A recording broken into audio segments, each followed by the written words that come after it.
আমি অঘোরে ঘুমোচ্ছিলাম। যেন মনে হচ্ছে আমাকে না কেউ ডাকছে আর বলছে, "ওঠ।" আমি দেখলাম তো যোগিকতামৃততে আমরা সকলেই জানি বিভিন্ন সাধক সাধিকার কথা লেখা আছে। কিন্তু বাবাজি মহারাজকে যেন আমার যেন মনে হলো আমাকে এতদিন যিনি ডাকছিলেন, আমি এতদিন যার খোঁজ করছিলাম। মানে আমি এসেছিই হয়তো পৃথিবীতে যার কারণে, যার জন্য, তিনি। আমার তখন এমন অবস্থা আমার তখন মনে হচ্ছে মানে এনাকে না পেলে মানে আমার কিছু ঘটে যাবে। এইরকম উথাল-পাথাল যখন অবস্থা, খুব অদ্ভুতভাবে আ একদিন বিকেল বেলায় আমি ঘুমিয়ে পড়ি। ওই সময় আমি ঘুমাই না। বাড়িতে তখন কেউ ছিল না। কিছু বছর কাটার পরে আমার জীবনে সত্যিই একটা উথাল-পাথাল সময় আসলো। "তুমি কিরকম গুরু? তুমি কেন এলে আমার জীবনে?" হ্যাঁ, বলতাম আর কাঁদতাম। এরকম সময় সেদিনও দুপুরবেলা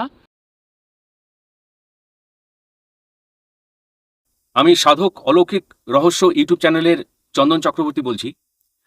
আজকে একটি নতুন পডকাস্ট ভিডিও নিয়ে আপনাদের সামনে আমি হাজির হয়েছি। আজ আমাদের সামনে উপস্থিত হয়েছেন কসবা বোসপুকুরের বাসিন্দা মাননীয়া পম্পা চৌধুরী। পম্পাদি, আপনাকে সাধক অলৌকিক রহস্য ইউটিউব চ্যানেলের পক্ষ থেকে আমি স্বাগত জানাই। নমস্কার।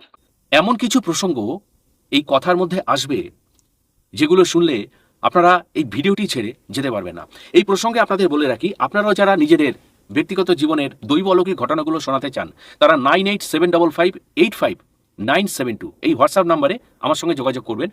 আপনার ঘটনা যদি আমাদের কাছে মনোনীত হয়, তবে আপনার কথা শুনবে এই সারা বিশ্বের আধ্যাত্মিক বাঙালি। পম্পাদি, আজকের ঘটনা আমরা শুরু করি। ২০০৩ সালে আমরা গোমুখ গেছিলাম। গোমুখ থেকে যখন আমরা আসি, উত্তরকাশীতে আসি, তখন উত্তরকাশীতে বাবা বিশ্বনাথকে দর্শন হয়ে গেছে। আ সেদিন আ ভোরের বেলা, একদম ভোর, কিন্তু আমি কিন্তু জানি না। এই কারণে আমি অঘোরে ঘুমোচ্ছিলাম। সবাই আমরা ঘুমোচ্ছি। যেন মনে হচ্ছে আমাকে না কেউ ডাকছে আর বলছে, উম "ওঠ।" আমি দেখলাম, আমি উঠলাম, উঠে বসলাম। আর ভোর হয়ে গেছে, কেননা মা ঘরটা না আলো, খুব স্নিগ্ধ একটা আলো চতুর্দিকে। আর পাশে তাকিয়ে দেখলাম আমার হাসব্যান্ড, আমার মেয়ে ঘুমোচ্ছে, অঘোরে ঘুমোচ্ছে। আমি আ অবাক হয়ে দেখলাম যে এত আলো, আমাকে কে ডাকলো? ও আলোর ছটাটা কিন্তু চতুর্দিকে। আর আমার এত ভালো লাগছে, এত ভালো লাগছে, আ আমার যেন মনে হচ্ছে আমার মানে যাবতীয় ইচ্ছা যেন সে বলছে পূর্ণ হবে। আ আমি শুনছি কিন্তু আবার শুনছিও না। কিন্তু আমাকে যে ডাকা হয়েছিল এবং আমি যে পুরো উঠে বসে আছি সেটা আমি দেখতে পাচ্ছি কিন্তু। এবার যখন পুরোপুরি আমার আ মানে ওই ঘুমের ঘোর বা এটা ভেঙে গেল, তখন আমি দেখছি পুরো অন্ধকার চতুর্দিক। এবারে ঘড়ি তখন, আ মোবাইল তো অতটা আসেইনি। তা ঘড়িটা যখন আমি বার করেছি দেখছি তখন রাত ৩:৩০। এবার অন্ধকার, চতুর্দিক অন্ধকার। আমি এত অবাক হয়ে গেছিলাম যে কিছুক্ষণ আগে আমি উঠে যখন বসেছিলাম, আমার তখন মনে হচ্ছিল ভোর হয়ে গেছে। ঐরকমই আলোতে আলোকিত দেখেছিলাম পুরো ঘর, এবং আমি একজনের আওয়াজ শুনছিলাম, খুব মিষ্টি স্বরে কেউ যেন কিছু বলছেন। এবার আমি এখন দেখছি ঘন অন্ধকার। আ এইবারে এই যে ঘটনাটা আমার সঙ্গে ঘটলো, আমি বাড়িতে চলে এলাম। কিন্তু আমার মনে হতো আমাকে যেন কেউ অবিরত ডাকছে, কেউ টানছে। কে আমি ঠিক বুঝতে পারতাম না। আমরা ছোটবেলা থেকে আমাদের বাড়িতে মা মোগলচণ্ডী প্রতিষ্ঠিত, আমার বাপের বাড়িতে ২৫০ বছরের। আমি মা কালীকেই সাধন ভজন করেছি। বাবাদের সঙ্গে গিয়ে পুজো আচ্চা দিয়েছি, তাকেই মানি। কিন্তু আমার মনে হতো কোনো পুরুষ শরীর আ আমি দেখি। আমি তখন ভাবতাম মহাদেব, মানে আমি খুব শিবের ভক্ত তো আমরা সকলেই প্রায় কম বেশি। তাহলে কি উনি? আ মানে আমাকে এত টানছেন কে? আমি না ঠিক বুঝে উঠতেই পারছি না। এরকম একটা সময় আস্তে আস্তে দিন যায়, মাস যায়, সেই বছর যায়। বছর দুয়েক কাটার পরে আ আমার একটা বিরাট শোক পাই আমি। আমার খুব ক্লোজ এক বান্ধবী আকস্মিকভাবে মারা যায় এবং সেই আঘাতটা আমি নিতে পারি না। এবার সেইটা আমাকে এতটাই মানে কষ্ট দেয় বা আমার ভেতরটা এমন উথাল-পাথাল করে দেয় যে আমি ধীর হতে পারছিলাম না। ঠিক এই সময় আমার কাছে আমার এক বন্ধু 'যোগিকতামৃত' বইটি এনে দেয়। সে এসে শুধু সেটাই বলে যে, "দেখ পড়ে এটাতে মনে হয় তুই হয়তোবা শান্তি পেলেও পেতে পারিস।" আ এবার আমি যেহেতু ভীষণ বই আ পড়ি আমি সবসময়, ন্যাচারালি ওটা পাওয়ার পরে মনটাকে ধীর-স্থির শান্ত করে আ আমি ওটা পড়তে আরম্ভ করি।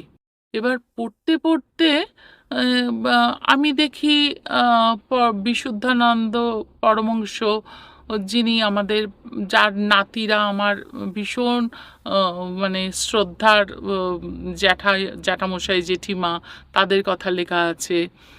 অনেকের কথা লেখা আছে। আ হুম, তার সঙ্গে, সঙ্গে আ বাবাজির অধ্যায়তে যখন আসি, এইখানে এসে আমাকে ভীষণভাবে আ নাড়া দেয়। ওখানে তো যোগিকতামৃততে আমরা সকলেই জানি বিভিন্ন সাধক সাধিকার কথা লেখা আছে। সকলেই আমাদের প্রণম্য।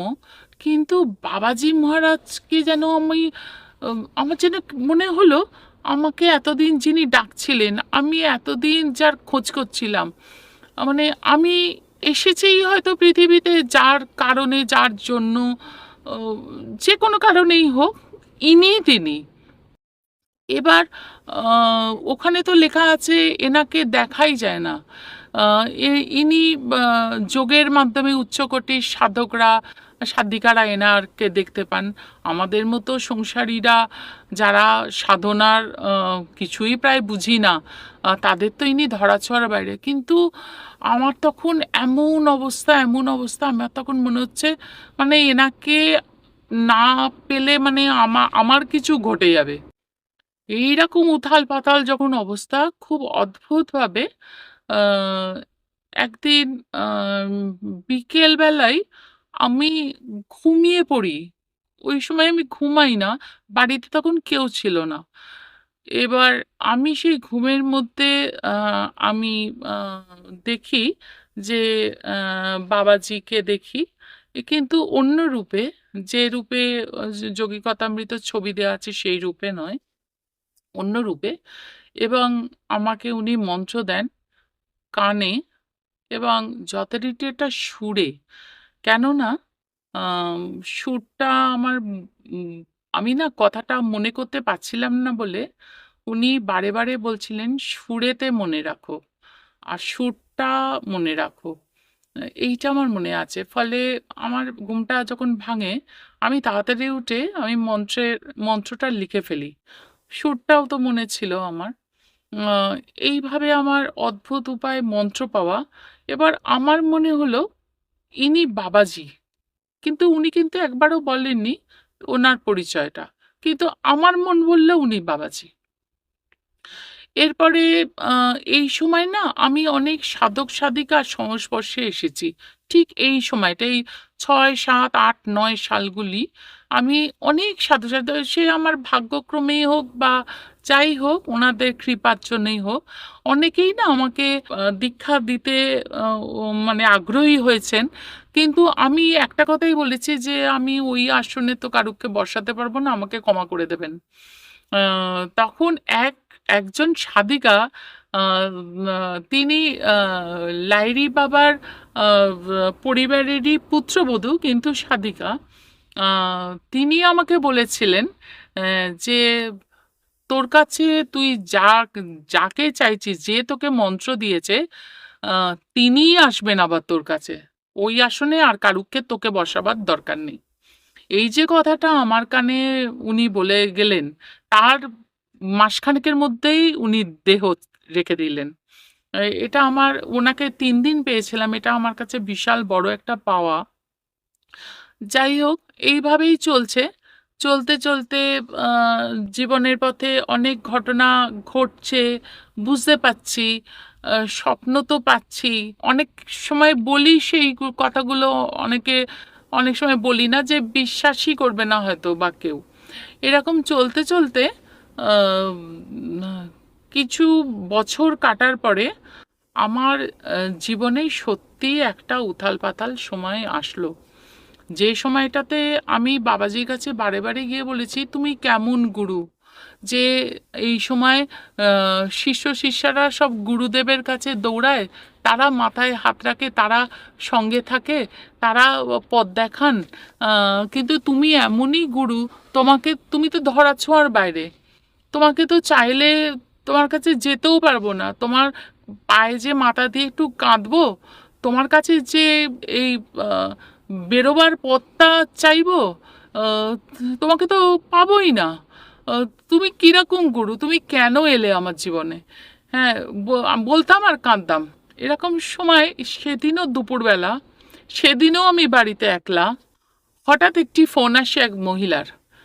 তিনি আমাকে জিজ্ঞেস করেন যে আপনার নাম কি পম্পা চৌধুরী? আলাম হ্যাঁ। তখন উনি দু একটি আমার পারিবারিক কথা জিজ্ঞেস করে উনি তখন বলেন যে আপনাকে বাবাজি ডেকেছেন। আর এই কথাটা বলতে, মানে প্রথম কথা তো আমার বিশ্বাস হয়নি যে এরকম কথা। আমি শুধু জিজ্ঞেস করেছিলাম, আপনি আমার ফোন নাম্বারটা পেলেন কোথা থেকে? উনি তার উত্তরে বলেছিলেন, সেটা আহ, অন্য কথা, অন্য প্রসঙ্গ, পরেও আপনাকে বলা যাবে, কিন্তু বাবাজিকে আপনি ডাকছিলেন, বাবাজি এখন আপনাকে ডেকেছেন। আচ্ছা, উনি কোথায়? বলছে, কোথায়, কি ব্যাপার, আপনি সব জানতে পারবেন, এই ফোন নাম্বারটা আপনাকে দিলাম, এখানে ফোন করুন, ইমিডিয়েট আপনাকে, আপনি কথা বলে জেনে নিন। আমি তো যথারীতি ফোন করি, এবং ফোনের মাধ্যমে আমি উনি তো, মানে যিনি আর কি ফোনটা যার, তিনি বললেন যে হ্যাঁ, এখানে উনি আছেন কুঠিয়াতে, কিন্তু এখানে কারুকে অ্যালাউ করা হয় না। উনি যাকে ডাকেন তার কাছে এরকমভাবে নির্দেশ যায়, তোমার সময় অ্যালট করা আছে আজ থেকে 4 দিন বাদে। চিন্তা করুন, আমি আছি কলকাতায়, আর ওনাকে যখনই দেখা যায়, আমরা সকলেই জানি কুমায়ুন হিমালয়তেই উনি, ওনাকে দেখা যায় বাবাজিকে, যে রূপেই উনি আসুন না কেন, আমাকে যেতে হবে সেই কুমায়ুন হিমালয়ের প্রত্যন্ত একটা দুর্গম জায়গায়। এবার যাবো কি করে? প্রথম কথা, কলকাতা থেকে ওইখানে যাবার ট্রেনের টিকিট তো পাবোই না। হ্যাঁ, তো আমার হাজবেন্ড অফিস থেকে ফিরতে আমি বলতে, ও তো বললো যে যেতে তো আমরা সকলেই চাই, কিন্তু 4 দিন, মানে আজকে সোমবার আর যেতে বলছেন এই শুক্র শনিবারের মধ্যে, ট্রেনের টিকিট কি পাবো? আইলাম, দেখো না, এরকম করে নির্দেশ যখন এসছে তখন দেখা যাক। তখন আবার বললো যে আমি কি ছুটি পাবো? আইলাম, সব কিছুই দেখতে হবে। এবার আমার মেয়ে কলেজে পড়ে, আমার মেয়ে বললো আমি ছুটি পাবো না। আমি বলি, সবই তোমাদের দেখতে হবে, যে ছুটি কিরকম করে তোমরা ম্যানেজ করবে। খুব অদ্ভুতভাবেই এরা ছুটিও পেয়ে গেল, আর সেই রাত্রিরেই কনফার্ম ট্রেনের টিকিট আমরা পেয়ে গেলাম, যেটা একদম পাওয়া যায় না। শুধু আপ নয়, আপ ডাউন দুটোরই টিকিট পেয়ে গেলাম। সেটা তো ভীষণ একটা আশ্চর্যের কথা। এবারে শুরু হলো আমাদের মানে সেই দিনের জন্য যাত্রা। আমরা তো গেলাম, সে তো ভীষণ একটা দুর্গম জায়গাই বটে। আর বাবাজি তখন যেখানে ছিলেন আর কি, দেখেছিলাম একটা ছোট কুঠিয়াতে। আর উনি খুব বেশি দিন আসেননি ওখানে, কতদিন থাকবেন সেটাও কেউ বলতে পারেন না। আর আমাদের থাকার ব্যবস্থা হয়েছিল পাহাড়ি একটি পরিবারের বাড়িতে। আহ, ওরকমই ব্যবস্থা আর কি। সেরকম, যাই হোক, ওনার দেখা করার টাইম জানলাম 4টে থেকে 6টা, এই 2টি ঘন্টা বিকেলবেলা উনি দেখা দেন, মানে যাদের উনি ডাকেন। আর সেটাও খুব কম মানুষই হয়, শুনেছি আমি। তা সেদিন তো, প্রথম দিন যেদিন গেলাম, সেদিন তো ও আমাদের পরিচয় দিলাম, আমাদের সমস্ত কিছু উনি শুনলেন। আম, আমার হাজবেন্ডের সঙ্গে কথা বললেন, মেয়ের সঙ্গে কথা বললেন, আমাদের সঙ্গে কথা বললেন। আমি আমি কিছু যখন প্রশ্ন করতে গেলাম, উনি তখন খুব হেসে মিষ্টি করে, উনি খুব ধীর স্থির শান্ত আর খুব ধীরে কথা বলেন, আর খুব মিষ্টি হেসে আহ, উনি কথা বলেন। দেখতে তো ভীষণই সুন্দর, সেই 6 ফুট হাইট ওনার এই দেহের আর কি। আহ, অপূর্ব অপূর্ব, আর জ্যোতি বেরোচ্ছে যেন ওনার পুরো শরীর থেকে। আর সেটা না পুরো বোঝা যায়, সেই ওনার কাছে গেলেই না মানে সেটা অনুভব হয়। তা আমরা তো সব পায়ের কাছেই বসে আছি। তো আমি তখন একটা প্রশ্ন শুধু জিজ্ঞেস করতে যাচ্ছিলাম, প্রথম দিনে আর কি। তা উনি খুব হেসে উনি বললেন যে, তোমার তো সব জ্ঞানের কথা জিজ্ঞাসা, তোমার সঙ্গে কালকে কথা বলবো, আজকে অন্য কথা এদের সঙ্গে বলি। তা সবার সঙ্গেই কথা বলছেন, সব কিছু করলেন, বললেন, ঠিক আছে। তো আমি ঠিক করেই রেখেছিলাম কয়েকটা আমার জীবনের কিছু প্রশ্ন, যেগুলো জিজ্ঞাসা ওনার থেকে জানবো। এবারে পরের দিন যখন গেছি, পরের দিন যেতে না যেতেই উনি শুধু জিজ্ঞাসা করলেন, যে আমাকে জিজ্ঞাসা করলেন, সকালবেলা তুমি কি করছিলে? তো আমি একটা সময় ভোরবেলা, সকালবেলা একলাই উঠেছি, সকালবেলা চারদিকে নাশপাতি বাগান, আপেল বাগান, আমি বসে বসে একটু গান করছিলাম, যদিও আমি গানের জগতের কেউ নই। তা উনি যেহেতু জিজ্ঞাসা করেছেন, একটু লজ্জাই পেয়ে গেছিলাম। আমি বললাম, আমি চুপ করে বসেছিলাম চা টা খেয়ে। তো উনি একটু হাসলেন, হেসে বললেন, শুধু চুপ করে বসেছিলে? আমি বললাম, হ্যাঁ, চুপ করেই বসেছিলাম। আমি তো বুঝতেই পারছি, উনি বুঝতেই পারছেন, কিন্তু আমি ওই লজ্জাটা আর কাটাতে পারিনি। আর আমার মনের মধ্যে, বললাম না, ছোটবেলা থেকে আমাকে শিক্ষা দেওয়া হয়েছিল সবকিছুই একটু একবারে সমর্পণ না করে, সে একটু সেই ঠাকুরের কথা একটু বাজিয়ে দেখা, একটু দেখা যে ঠিক কিনা, মানে একটু করে দেখা। তো এটা বোধহয় আমার মনের মধ্যে ছিল, অজানিতেই ছিল হয়তোবা।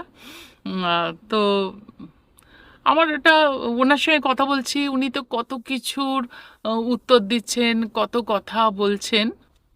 আর সব সময় দেখছিলাম উনি কথা বলেন, মুখের দিকে খুব একটা তাকান না। মুখ তাকান ম্যাক্সিমাম সময়, মাথার ওপর দিয়ে ওনার চোখটা চলে যায় সুদূরে। আর ওনার মুখের আ আ ভাবটা না চেঞ্জ হতে থাকে। কখনো একটু স্মিত হাসি খেলে যায়, কখনো একটু ভ্রুটা কুঁচকে যায়। আমি না ভীষণ অনুভব করছিলাম, উনি শুধু আমাকে নয়, মানে আমার পূর্বজন্ম, অনেকগুলো জন্ম বা সামনের জীবন বা যেকোনোভাবেই হোক, মানে আমার ইহকাল, পরকাল উনি সব দেখছেন। শুধু আমি নই, মানে আমরা যারা বসে আছি, সবার ক্ষেত্রেই তাই উনি দেখছিলেন। এইবারে আমি শুধু একটা কথাই বলেছিলাম যে, অনেক প্রশ্ন তো জিজ্ঞেস করেছিলাম। তার মধ্যে একটা ছিল যে, "বাবাজি, আম আমি শুনেছি সাধন জগতে এলে খাদ্যাভ্যাস চেঞ্জ করতে হয়। ভেজ সবথেকে ভালো। যারা ননভেজ খায় খুব বেশি, খুব একটা ভালো না।" ও তখন আমাকে উনি জিজ্ঞেস করেছিলেন, "তুমি কি খেতে ভালোবাসো?" আমি বললাম, "ননভেজ।" বলল, "রোজ খাও?" আমি বললাম, "রোজ খাই। সকালে খাই, রাতে খাই। কোনোদিন কোনো বেলা বাকি থাকে না। কেননা আমি ননভেজ ছাড়া খেতেই পারি না। এটা খুব বাজে, তাই না?" বলল, "না, কেন বাজে হবে? খাদ্যাভ্যাস কোনোদিন বাজে হতে পারে না। আর একটা কথা তোমাকে আজকে বলি, শোনো। জোর করে কোনো কিছু করার চেষ্টা করো না। মনটাকে পবিত্র রাখো। ব্যভিচার, নেশা, ওইসব কোনোদিন যেও না। কোনোদিন যেন কেউ না যায়। সোজা পথে চলার চেষ্টা করো। আর ধর্মের পথে থাকার চেষ্টা করো। মনটাকে পবিত্র রাখার চেষ্টা করো। সেটাই সব। আর তোমাদের তো সমাজে উত্তর, দক্ষিণ, পূর্ব, পশ্চিম কত কিছু আছে। তোমরা তো আবার কত কিছু মানো। এইসবেতে কি হয়? খাদ্যাভ্যাসের ওপর কিচ্ছু এসে যায় না। মনটাই সব, ধ্যানটাই সব। তাকে ডাকো, তাকে ডাকো, আর সমাজের জন্য করার চেষ্টা করো। সমাজের উপকার যাতে হয়, সেই কথা চিন্তা করো, কি করলে তোমার দ্বারা হয়, কি করলে সেটা চিন্তা করো, সেইভাবেই করার চেষ্টা করো। সেটাই সব থেকে বড় ঈশ্বর সেবা। এই বলছি তো, আর আমি সমানে ওনার দিকে তাকিয়ে আছি, আর খালি ভাবছি যে কিছু তো তোমার মধ্যে অলৌকিক না দেখলে তো ঠিক আমার মনটা ভরছে না। হ্যাঁ, কিছু তো অলৌকিক আশা করছিলাম, কিছু অলৌকিক আহ, দেখবো ওনার কাছে এসে। কারণ উনি আর কেউ না, অন্তত আমার চোখে তো আহ, আমার গুরুদেব মানে স্বয়ং বাবাজি মহারাজই বসে আছেন। এক্ষেত্রে বলি যে বাবাজি মহারাজ সম্বন্ধে অনেকের অনেক রকমই মতামত আছে। সেখানে আমি মনে করি যে আসল বাবাজি মহারাজের যে আসল রূপ, যেটা যোগিকতামৃতে যোগানন্দজি যোগের মাধ্যমে দেখেছিলেন আর ভাইকে দিয়ে আঁকিয়েছিলেন, সেটা তো আমরা সাধারণ মানুষরা দেখতে পারবো না। মানে সাধনার একটা উঁচু পর্যায়ে গেলে তার দর্শন পাওয়া যায়। ওই জন্যে সাধারণের জন্য উনি বারে বারে অবতার রূপে অবতীর্ণ হয়েছেন। হৈরাখানে উনি 3-4 বার এসছেন, উনি এখনো এসছেন, কিন্তু আমি বলতে পারছি না কোথায়, কারণ ওনার রেস্ট্রিকশন আছে সেই ব্যাপারে, যে ওনার কিছু কারণেই উনি এসছেন এবং আহ, জনসমাগম চান না। বাবাজির দিকে তাকিয়ে আমি একদম পায়ের কাছেই প্রায় বসে ওনার চরণের কাছে আমি ওনার চোখের দিকে খালি তাকাচ্ছি, যে খালি মন বলছে কিছু তো অলৌকিক তোমার মধ্যে দেখবো, যাতে আমার মন থেকে সমস্ত সন্দেহটাই দূর হয়ে যায়। বলতে বলতেই উনি খুব অদ্ভুতভাবে ঝুঁকে আমার চোখের দিকে না একদম তাকালেন, একদম আমার চোখের দিকে। দেখলাম না ওই দুটো চোখের মনি নেই, পুরো কালো অন্ধকার আর তারায় ভর্তি। এই দৃশ্য দেখে আমার মনে হলো আমি না সেন্সটা বোধহয় আমার হারিয়ে যাবে। আমি আশেপাশে সেকেন্ডের মধ্যে দেখলাম ওনার আবার নর্মাল হয়ে গেল চোখটা। আমি তাকিয়ে দিলাম, আমার আশেপাশে কেউ দেখতে পেল না, আমার হাজব্যান্ডও না, আমার মেয়েও দেখতে পেল না। আমি কিন্তু দেখেছি, মানে একদম স্পষ্ট। আর আমি যেটা দেখেছি, উনি না বুঝে জানেন, উনি না হাসছেন, একটা মিষ্টি করে ওনার যে একটা স্মিত হাসি, ওটা না আস্তে করে আমার দিকে তাকিয়ে উনি করছেন। তখন না আমার কিরকম একটা শরীর খারাপ মনে হচ্ছে, আমার ঘাম দিচ্ছে, আমি মানে কথা আটকে যাচ্ছে।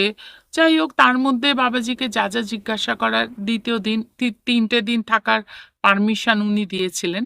উনি 2 দিনের বেশি দেন না কেন জানি না, আমাদের 3 দিন উনি থাকার অনুমতি দিয়েছিলেন। যাই হোক, তো সেদিন তো আমি চলে আসি আমাদের যেখানে থাকার ব্যবস্থা আছে, ওনাকে প্রণাম করে। সেদিন রাত্রিবেলা হঠাৎ আমার ঘুম ভেঙে গিয়ে দেখলাম অন্ধকার ঘরটাতে একটা এত বড় আলো আমাদের মাথার উপরে ঘুরে বেড়াচ্ছে। এবার দেখছি সামনেই একটা প্রদীপ, ওদের ওই লাইটের ডিম লাইটের একটা প্রদীপ, মানে ইলেকট্রিক প্রদীপ জ্বালানো আছে দূরে। এবার তাতে আলোকিত হয়ে আছেন বাবাজির এখনকার ছবিটা, রূপটা। এবং সেখান থেকেই যে আলোটা বেরিয়ে চতুর্দিকে ঘুরছে, সেটা আমি বুঝেছি। কিন্তু আমি কিছুক্ষণের মধ্যে বোধহয় জ্ঞান হারালাম, এটাও বলা যায় না, মানে ডিপ স্লিপে চলে গেলাম। মানে এত গভীর ঘুমে তলিয়ে গেলাম, এইটা আর আমার আমি আর কিছু আর দেখিনি। তারপরের দিন তো বাবাজির কাছে আবার গেছিলাম। আহ, আহ, বাবাজির কাছে যতবার গেছি আমার যেন মনে হয়েছে একটা কথাই, আমি না আমার বাবার কাছে এসেছি। তার এত আদর, তার এত স্নেহ। তিনি খুব সুন্দর মিষ্টি হেসে এক এই 3 দিনের মধ্যে একদিন বলেছিলেন যে আহ, তোমাদের এখনকার সমাজে পুরো সত্যি কথা আহ, বলা যাবে না, একটু মিথ্যে কথা বলতেই হবে। হ্যাঁ, কিন্তু সেই মিথ্যে কথাটা যেন ভালো কিছুর জন্য হয়, যেন তার ফলটা ভালো হয়। মানে আমরা জানি যে একটু মিথ্যে কথাটা বললে যে এটা ভালো হবে, সেই মিথ্যেটা গ্রহণযোগ্য।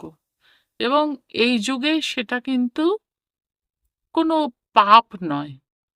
আরো অনেক কথাই বলেছিলেন। যে তোমাদের আজকালকার সমাজ এটা হয়, আমি না অত বুঝতে পারি না, অতটা বুঝতে পারি না।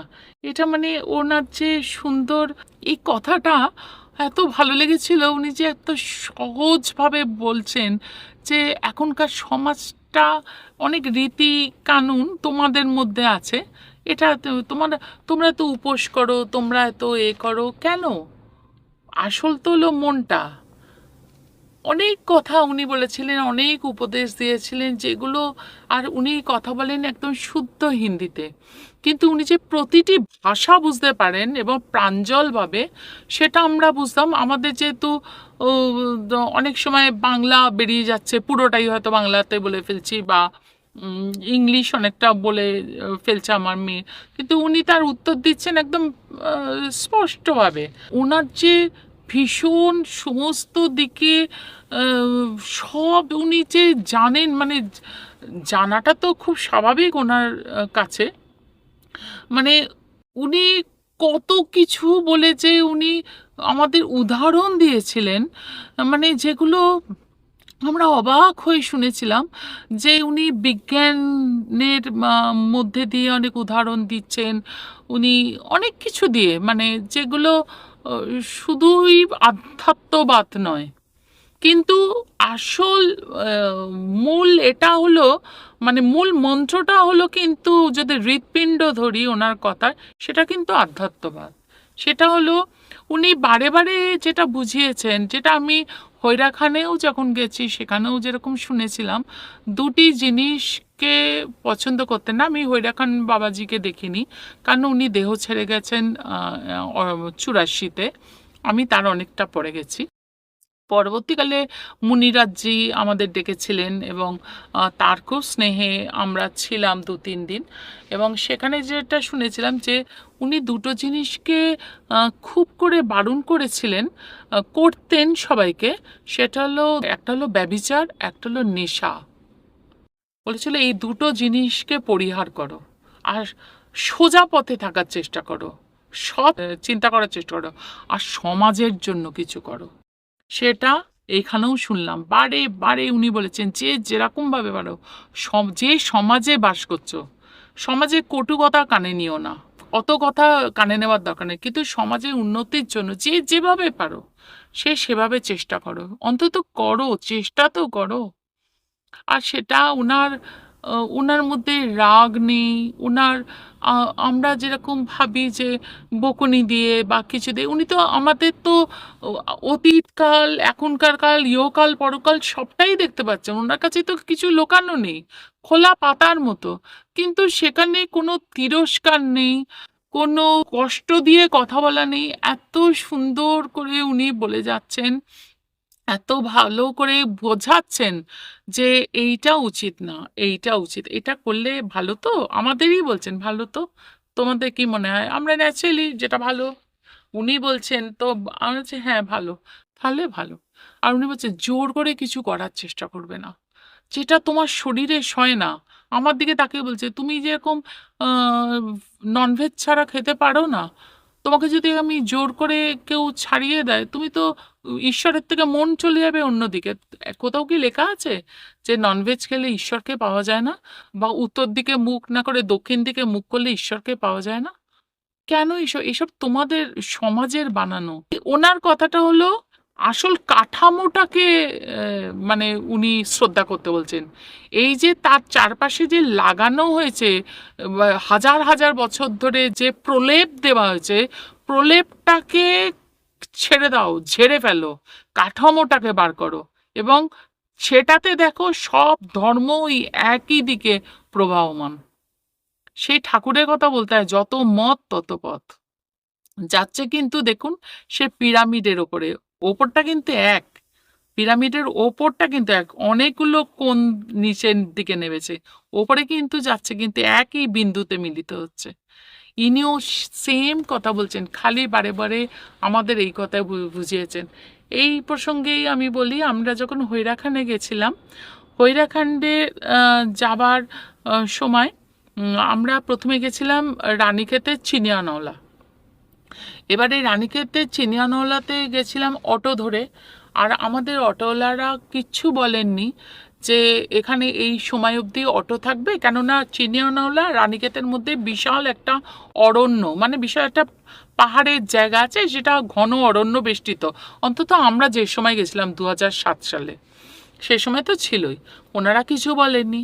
এবার চিনিয়ানওলায় গেছি, আমি আগেই আপনাদের বলেছি যতবার বাবাজির হৈরাখানে গেছি বা চিনিয়ানওলা গেছি বা এখন এই বাবাজির কাছে গেছি, যেন মনে হয় প্রতিবারই আমি ফিল করি, আমরা সবাই ফিল করি বাবার কাছে এসেছি, একদম বাপের বাড়ি। একদম সেরকম আদর, সেরকম স্নেহ, ভালোবাসা পরিপূর্ণ একটা পরিবেশ। এবার যখন চিনিয়ানওলায় এসে চিনিয়ানওলায় সারাদিন ছিলাম, বিকেলবেলা থেকে গান ভজন হচ্ছে, সেই গান ভজনে সবাই মেতে আছি। এবারে যে গান ভজন পুজো যখন শেষ হয়েছে, আশ্রমিকরা আশ্রমে চলে গেছেন, এবার আমরা যখন বেরিয়েছি তিনজনে বেরিয়ে দেখছি গেটের বাইরে আর কিচ্ছু নেই, কোনো অটো নেই, কিছু নেই। তখন শুনলাম বিকেল 6টার পরে আর কিচ্ছু থাকে না, তখন অলরেডি 7:30 8টা বেজে গেছে, মানে ঘন অন্ধকার। তখন আমরা ভাবছি যে আমরা কি আবার আশ্রমেতে ঢুকে পড়বো। আর আশ্রমে ঢুকে পড়া মানেও, আমরা তো এমনি ভজন পূজন করতে সারাদিন কাটাবো বলে গেছি, আর হোটেলে আমাদের রানীক্ষেতে সমস্ত কিছু আছে, সেটাও একটা অস্বস্তিকর একটা ব্যাপার। আমরা ভেবে পাচ্ছি না আমরা কি করে রানীক্ষেতে যাবো, কারণ ওই ঘন অন্ধকার ভেদ করে কোনো যানবাহনও চলে না, আর হেঁটে যাওয়ার প্রশ্নই ওঠে না। আমরা তো তিনজনে দাঁড়িয়ে আছি, আর এদিক ওদিক দৌড়াদৌড়ি করছে আমার হাজব্যান্ড যে কিছু পাওয়া যায় কিনা, কিছু ব্যবস্থা করা যায় কিনা। অনেকক্ষণ ধরে দেখছি এ বেশ খানিকটা দূরে, বেশ 10 হাত মতো দূরে একটা প্রাইভেট কার, ছোট করে প্রাইভেট কার দাঁড়িয়ে আছে অন্ধকার। আমরা ভাবছি ওটা পার্কিংয়ে আছে, অন্ধকার দাঁড়িয়ে আছে। এরকম ভাবে যখন আমরা দৌড়াদৌড়ি করছি, মানে ভীষণ ভয়ও পেয়ে গেছি, যে বাবাজিকে স্মরণ করছি, হঠাৎ দেখি ওই গাড়ির হেডলাইটটা জ্বলে উঠলো, আর গাড়িটা ধীরে ধীরে ধীরে ধীরে আমাদের সামনে এসে দাঁড়ালো। আমরা তো বুঝতে পারছি না যে এরকম অদ্ভুত একটা জিনিস হয় কি করে। তা আমরা এরকম করে, আমার হাজবেন্ড যখন মাথাটা গলিয়ে দেখছে, একজন ড্রাইভার বসে, মানে একজন ভদ্রলোক, বোঝাই যাচ্ছে তারই গাড়ি, মানে তিনি গাড়িতে বসে। তখন আমাদের দিকে তাকে বলছে, আপনারা কি কোথাও যাবেন? তখন আমরা বলছি হ্যাঁ রানীক্ষেতে যাব, আশ্রমে এসছি, এরকম দেরি হয়ে গেছে, বুঝতে পারিনি যে এখান থেকে কোনো আর গাড়ি ঘোড়া পাওয়া যায় না। বলে কিছু তো পাবেন না। হ্যাঁ, তবে উঠুন উঠুন উঠুন বলে উনি তাড়াতাড়ি করে পেছনের সিটে অনেক কিছু জিনিস ছিল, সব খালি টালি করে আমাদের বসিয়ে টসিয়ে এবার গল্প করতে করতে যাচ্ছেন। যেতে যেতে বলছেন, বলে জানেন তো আমার মা হসপিটালে ভর্তি এবং উনি ভীষণ অসুস্থ, ওনার একটা মেডিসিন পাওয়া যাচ্ছে না, এখানে একটা দোকানে মেডিসিন আছে, ওটা পাওয়া যায় বলে আমি মেডিসিনটা নিয়েও নিয়েছি, দোকান বন্ধ হয়ে গেছে। আমি জানেন গাড়িটা স্টার্ট দিতে পারছি না, যতবার স্টার্ট দিয়ে মনে হচ্ছে মার কাছে যেতে হবে, ততবার মনে হচ্ছে আমাকে এখানে দাঁড়াতে হবে, আমার কারুক্ষের দরকার, মানে আমার জন্য, মানে কারুর জন্য আমাকে এখানে দাঁড়িয়ে থাকতে হবে। বলে জানেন আমি কেন দাঁড়িয়ে আছি, কিসের জন্য দাঁড়িয়ে আছি, আমি বলতে পারবো না আপনাকে। আমি একজন শিক্ষিত মানুষ, আমি, উনি প্রফেসর একটা কলেজের না কোথার বলেছিলেন তখন, আমাকে ওনার আমার মনে নেই, যে আমি বলতে পারবো না যে কারণটা কি। এখন আপনাদের তিনজনকে এরকম দৌড়াদৌড়ি করতে দেখে তখন আমার যেন মানে একটা কেউ ধাক্কা মেরে ঝাঁকুনি মারলো। তখন আমার মন বলল যে এনাদের জন্যই আমি দাঁড়িয়ে আছি, এনাদের দরকার। আপনাদের কাছে এসে তো দেখলাম সত্যি কথাই যে আপনারা ওখানে যেতে পারছেন না, উঠে আসুন বলে আপনাদের উঠিয়ে দিয়েছে। নামার পরে তো ধন্যবাদের ভাষাই ছিল না আমাদের। আমরা কাকে ধন্যবাদ দেবো, ওনাকে তো দেবোই, দিয়েওছি। আসল তো বসে আছেন চিনিয়ানওলায়। এবার সেখানে যেটা ঘটলো চিনিয়ানওলাতে, আমি তো হৈরাখানে যাব বলে ভীষণ, মানে মনটা আমার ব্যাকুল হয়ে আছে। তা ওখান থেকে খবর পেলাম যে মুনিরাজি তখন যার তত্ত্বাবধানে ছিল আর কি, হৈরা খান, উনি এখন দেহ রেখেছেন, বেশ অনেক বছর হয়ে গেল। তা ওনারও তখনও ওনার অনেক বয়স। বললেন উনি যতক্ষণ না পারমিশন দিচ্ছেন আমরা তো বলতে পারবো না, তবে মুনিরাজির ফোন নাম্বার দিচ্ছি, তোমরা যোগাযোগ করো। আর দেখলাম চিনিয়ানওয়ালায় বেশিরভাগই ফরেনার, আমেরিকান। তো বললো যে তোমরা কথা বলো, আহ, ওনাকে আমরা খুব ভয় পাই, আমরা বলতে পারবো না, তোমরা বলো, যদি ডাকেন উনিই ডাকবেন, তবে এখন রাস্তাঘাট খুব খারাপ, দেখো উনি পারমিশন দেন কিনা। আমরা যথারীতি ওইখান থেকেই ফোন করলাম মুনিরাজ্জিকে, আর মুনিরাজ্জি ধরলেন। একজন বৃদ্ধ মানুষের গলা শোনা যাচ্ছিল। তা উনি যখন শুনতে পেলেন যে আমরা যেতে চাইছি, ওনার একটাই কথা, চলে এসো, এক্ষুনি চলে এসো, কালকে সকালবেলা চলে এসো, আর কোনো কথা নেই, চলে এসো। কোথায় আছো? আমরা যখন বললাম চিনিয়ানওয়ালায় এখন আছি, এখান থেকে কথা বলছি, ব্যাস ওখান থেকে ঠিকানা নিয়ে চলে এসো বলে তো উনি ফোনটা রেখে দিলেন। আমরা তো ভীষণ উৎফুল্ল, এবার তো রাতের ওই ঘটনা, আমরা রানীক্ষেতে এসে পৌঁছালাম। সেখান থেকে গাড়ি বুকটুক করে পরের দিন আমরা রওনা দিলাম হৈরাখানের পথে। এবার 2007 সালের হৈরাখানের সঙ্গে কিন্তু এখনকার হৈরাখানের রাস্তা বা আশ্রমের অনেক পরিবর্তন হয়ে গেছে। আমরা যে গাড়িতে করে যাচ্ছি, সে গাড়ির ড্রাইভার তো যেতে যেতে ভয়তেই সে মানে প্রতি মুহূর্তে তার একটা স্টিয়ারিং এর একটা ঘন্টা ঝোলানো ছিল, সেই ঘন্টাতে টং টং টং টং করে আওয়াজ করছে, আর জয় মাতা দি জয় মাতা দি বলছে, আর আমাদের খালি বলছে তোমাদের গুরুদেব কোথায় আশ্রম করেছে, এ তো বন জঙ্গল বাঘ ভাল্লুকের জায়গা, আমি বাবা আর বেশি দূর যাব না বাবা, আমি বাবা আর বেশি দূর যাব না বাবা, সে করতে করতে তাকে বাবা বাচ্চা বলতে বলতে তারপরে তো আমরা যতদূর খবর পেয়েছিলাম এইখানে এসে আর এবার নিচের দিকে নদীর ধারে সেই আশ্রম, সেখানে যখন গেছি, গিয়ে দেখছি আমরা যেখানে গাড়িটা থেমেছে তার থেকে বেশি দূর না, মানে দেখা যাচ্ছে রাস্তাই নেই, মানে একটা জায়গায় রাস্তাটা শেষ, তারপর থেকে পাহাড় আরম্ভ, সেই দিকে আর কোনো লোক নেই, লোকজন নেই, কেউ নেই, একটা শুধু ছোট্ট একটা চালাঘর, চালাঘরেও কেউ নেই, জনমানব শূন্য। এইবারে সেই দেখে অত ব্যাগেজ আছে আমাদের সঙ্গে, সেই দেখে ড্রাইভারজি আমাদের বললেন যে একটা কথা বলি ভাবি আপনাকে, আপনি এখানে সবাই মিলে নেমে পড়বেন না সপরিবারে, আপনার গুরুদেব কোথায় আশ্রম করেছেন, বাঘ ভাল্লুকের ডেরায়, চলুন আপনাদের নিয়ে আবার রানীক্ষেতে ব্যাক করি, আমি আপনাদের ছেড়ে যেতেও মন চাইছে না, আর আপনাদের আমি থাকবোও না এখানে, আমার ভয় করছে, কারণ আমাকে এত দূর একলা যেতে হবে। তখন আমরা বলছি আরে বাবা, মা তো আছেন সঙ্গে, আমাদের গুরুদেবের আশীর্বাদ আছেন, বললো তাহলে আপনারা এখানে থাকবেন? আর বললো হ্যাঁ, এখানে যখন এসছি, এখানে কিছু একটা ব্যবস্থা তো যিনি ডেকেছেন তিনিই করে দেবেন, এখানেই নামিয়ে দিন।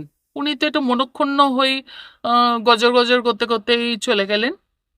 আমরা এবার পুরো রাস্তা ফাঁকা, আমরা তিনজন দাঁড়িয়ে অত লটবহর নিয়ে, আর যে চিন্তা করছি যে কোথায়, মানে আমরা শুনতে পাচ্ছি যে একটা নদীর বিরাট গর্জন করে চলে যাচ্ছে, কিন্তু আশ্রমটা কোথায়? তা আমার হাজবেন্ড খানিকটা এগিয়ে গিয়ে গাছপালার এ দিয়ে দেখলো অনেক নিচে একটা আশ্রমের মতো, একটা মন্দিরের মতো চূড়া দেখা যাচ্ছে। এখন আমাদের পক্ষে ওরকম পাহাড়ের মাথা থেকে একদম রিভার বেডে নেমে যাওয়া, অত ব্যাগেজ নিয়ে তো এটা সম্ভব না। আমরা চিন্তা করছি এবার কি করব, বলতে বলতে দেখি একজন লম্বা চওড়া মানুষ পিঠেতে দড়ি টড়ি নিয়ে উঠে আসছে নিচ থেকে। আহ, আর আমাদের দেখে বলছে যে তোমরা কোথায় যাবে? তা আমরা বলছি তুমি কোথা থেকে এলে? বলছে আমি তো কাঠ নিয়ে বাড়ি যাব। আমরা তখন বললাম বাবা তুমি কাঠ নিয়ে পরে বাড়ি যাও, আমাদের একটু আশ্রমে পৌঁছে দেবে?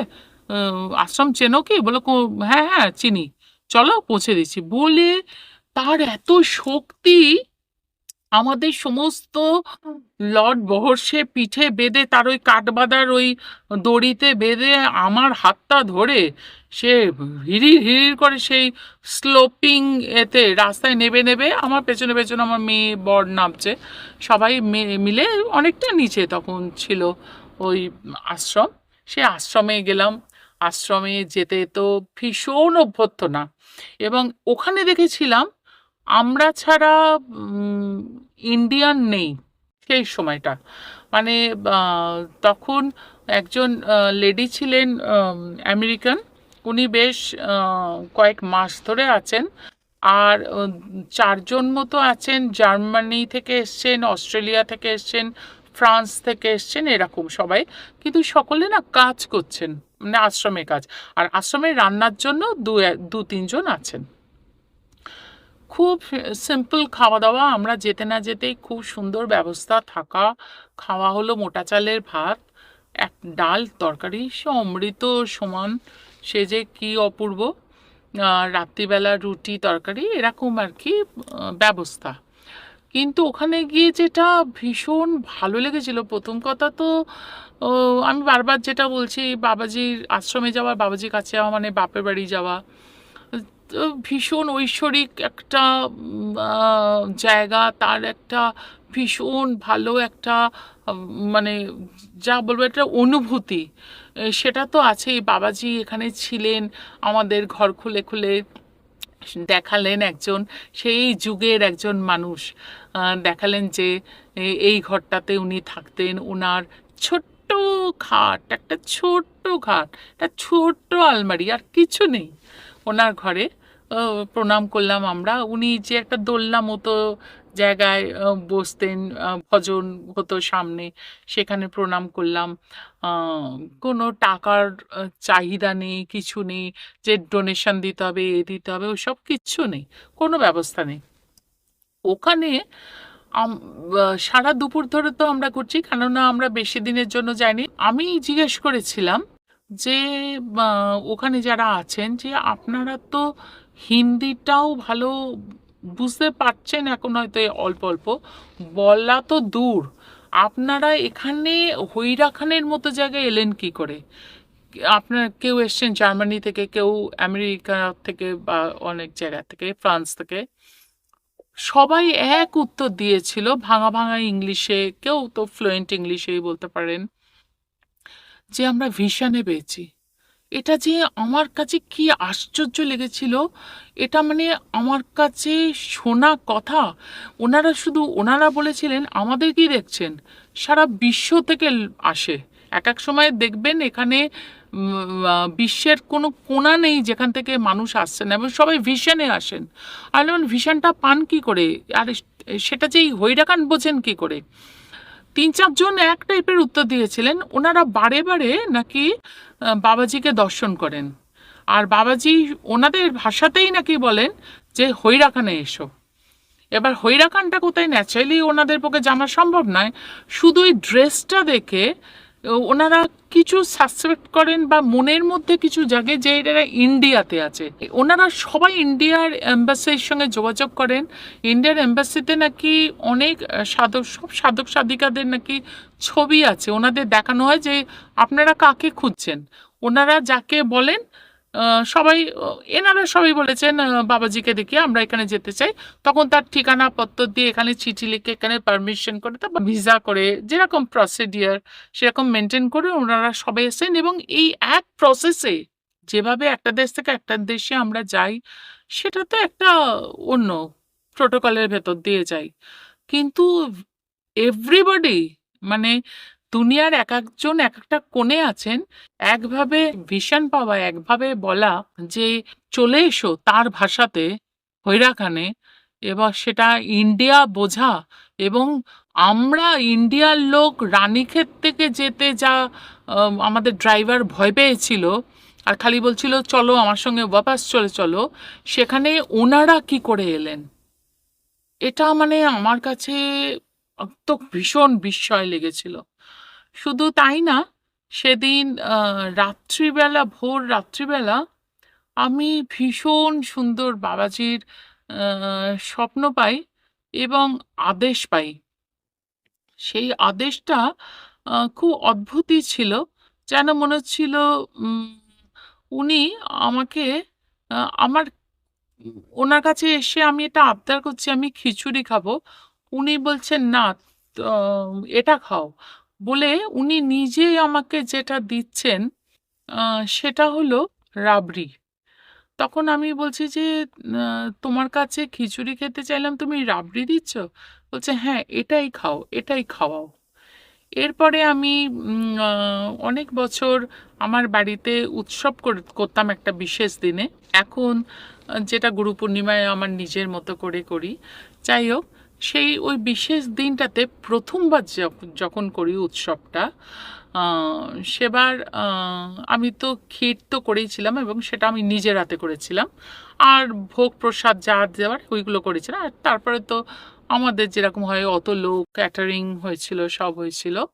আহ, সমস্ত হচ্ছে ভজন পূজনের তো সেরকম রীতি নেই, কেননা আমি হৈরাখানে যেরকম দেখেছিলাম, মানে নিজের মতো করেই ডাকো, আমার মনে যা আসছে গান গেয়ে এরকম করে তাই সেইভাবেই ডাকো। আমি আমার মতো করেই তাকে ডেকেছি, গানের অ্যারেঞ্জমেন্ট হয়েছিল, সবাই ভজন পূজন করে ভীষণ সুন্দরভাবে কেটেছিল। কিন্তু সবাই যখন চলে যাচ্ছে সারা সন্ধে থেকে, আমার মনে হচ্ছে সবাই সুন্দর করে খেলো, আমরাও খাচ্ছি, বাবাজি তোমাকে তো দিলাম, তুমি খাচ্ছ কি না তো বুঝতে পারছি না, তুমি যদি আসতে, তাই এই সময় যদি তুমি আসতে, তুমি যদি দেখা দিতে কি ভালো হতো। আহ, বলছি, আর এটা নিজের মনেই বলছি, কারণ এই পাগলের প্রলাপ তো কারোর কাছে বললে খুবই একটা শ্রুতিকটু ব্যাপার হবে, ওই জন্য বলিনি। এই বলে হচ্ছে সেদিন ভয়ঙ্কর ঠান্ডা পড়েছে, মানে শীতের মাঘ মাসের কথা বলছি, মাঘ মাসেই হচ্ছে ভয়ঙ্কর ঠান্ডা। তা সবাই যখন চলে টলে গেছে তখন রাত্রির 11:30-12টা কি একটু বেশিই হবে, আমরা সমস্ত দরজা জানলা বন্ধ করে এবার গোছাচ্ছি রাত্রিরের, যা হয় আর কি একটা অনুষ্ঠানের পরে। দেখছি নিচ থেকে, তখন আমার মেয়েও শুয়ে ঘুমিয়ে পড়েছে, আমি আমার হাজব্যান্ড জেগে আর কি গোছাচ্ছি। দেখছি নিচ থেকে কেউ যেন চিৎকার করে বলছেন, খেতে দাও, খেতে দাও, আর হিন্দিতে বলছে। আমরা প্রথমে না বুঝতে পারিনি, তারপর আমার মেয়ে উঠে এসে বলছে, দেখো তো মা, মনে হচ্ছে কেউ যেন বলছেন। হ্যাঁ, আমরা তখন আমাদের বারান্দাতে গিয়ে দেখি নিচে সর্বাঙ্গ মুড়ি দেওয়া একজন লোক দাঁড়িয়ে আছে, তার মুখটা শুধু খোলা আর লাইটটা একটু দূরে, ফলে আবছা তার মুখটা দেখতে পাচ্ছি, কিন্তু দেখতেও পাচ্ছি না বলতে গেলে। শুধু আমরা 3 তলায়, আমরা শুধু ওপর থেকে বলছি, কি চাইছো? বলছি খেতে দাও, যা যা করেছো সব দাও, ভাত দেবে, হিন্দিতেই বলছে। তখন আমি বলছি, এই ঠান্ডার মধ্যে তুমি আগে এলে না, এই ঠান্ডার মধ্যে এত রাত্রিবেলা, বলছি এক্ষুনি দাও। আচ্ছা আচ্ছা দাঁড়াও, তুমি ওখানেই দাঁড়িয়ে থাকো, কোথাও যেও না, বলে তাড়াতাড়ি তো একটা প্লেটেতে সাজিয়ে টাজিয়ে সমস্ত কিছু করে তাড়াতাড়ি ওই অতগুলো গেট খুলে টুলে তাকে নিচেতে যে মুহূর্তে তার হাতেতে আমার হাজবেন্ড দিয়েছে, আমরা নিচে নামিয়ে, আমি ওপর থেকেই দেখছি, উম, শুধু নিল, নিয়ে মানে কত তাড়াতাড়ি যে আমাদের চোখের বাইরে উনি হেঁটে চলে গেলেন, বা সে চলে গেল, আমরা জানি না এখনো অবধি তিনি কে বা কে ছিলেন। হয়তো ভবঘুরে কেউ ছিলেন, হয়তো কোনো পাগল ছিলেন, হয়তো বা অন্য কেউ ছিলেন, আমরা এখনো অবধি জানি না। কিন্তু তিনি এসছিলেন 12টা পরে একটু এরকম এসছিলেন, এবং নিচ থেকে এরকম খেতে চেয়েছিলেন হিন্দিতে, আমরা পুরো সাজিয়ে তাকে দিয়েছিলাম এবং নিয়ে ঝড়ের বেগে বেরিয়ে চলে গেছিলেন, আর এক মুহূর্ত দাঁড়াননি। এইটা আমাদের মনে আছে। আহ, এরকম হাজারো অলৌকিক ঘটনা এখনো ঘটে চলেছে আমার জীবনের সঙ্গে। আহ, আমার কাছে অলৌকিক, কারণ আমি যেহেতু এর ব্যাখ্যা পাইনি। আপনাদের কাছে আজকে চন্দনবাবুর আমন্ত্রণে এখানে আসার সুযোগ পেয়েছি, আপনাদের কাছে সমস্তটা বললাম, হয়তো সমস্তটা বলতে পারলাম না, অনেক কিছু বাদ রয়ে গেল, যতটুকুনি পারলাম, যতটুকুনি আমার মনে এলো আপনাদের বললাম। আহ, আপনাদের কাছে এর কি ব্যাখ্যা, আহ, এটা তো আমার জানা নেই, তবে আমি যেসব ঘটনাগুলোর ব্যাখ্যা পাইনি, আমি ঠিক সেই সব ঘটনাগুলোই আপনাদের জানালাম। আজকের মতো নমস্কার, আবার কোনোদিন হয়তোবা দেখা হবে।